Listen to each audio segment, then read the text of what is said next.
Hello everybody and welcome back to the channel. Today's video is going to be on post-activity soreness.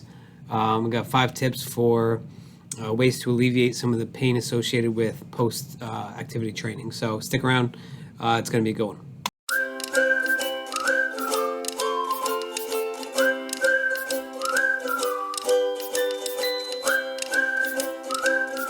First tip is active recovery, right? So what I mean by that is instead of just ending your workout or your training session abruptly, is to always try and do a cool down or a warm down in this case. I always recommend something non-weight bearing or partial weight bearing, about 50% intensity. And a good example is either elliptical or stationary bike.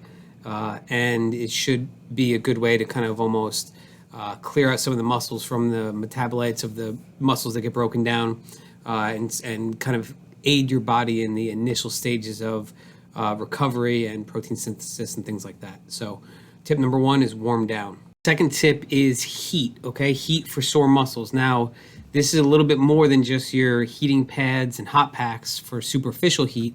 We want to achieve a little bit of a deeper heat. So in this case, I usually recommend like hot tubs, maybe even saunas. You got to be a little bit careful with those, but you're elevating your core body temperature. You're getting more of a core sweat.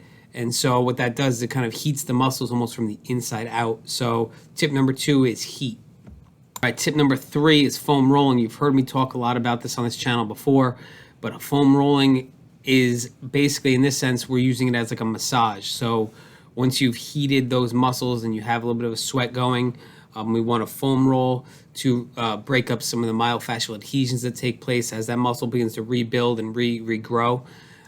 So foam rolling, tip number 3.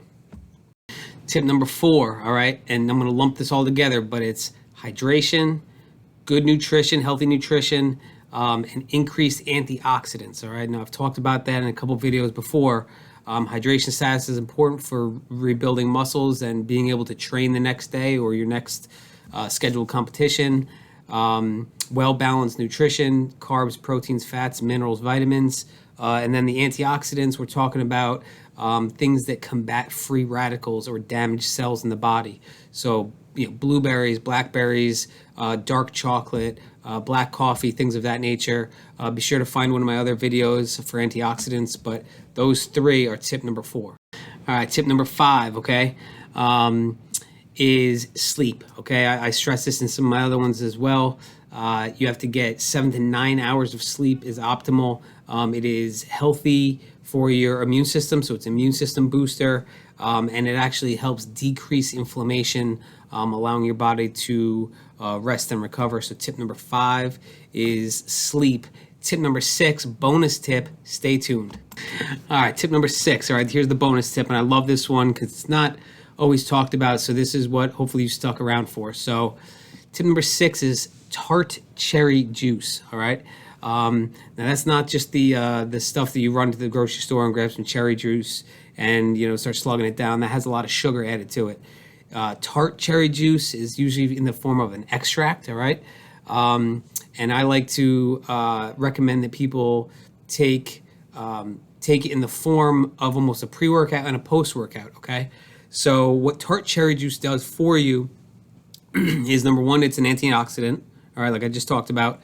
Number 2, it's very good at reducing cellular inflammation, all right, so at the most minute level. And it actually shows that it can decrease the chances of muscle loss, okay? So when we're super sore to the point where we don't want to move, we do all these previous 4 or 5 things. This tart cherry juice is able to help kind of combat the soreness at the microbial level, and really help us kind of achieve another training regimen the next day or 48 hours post or whenever it was supposed to be.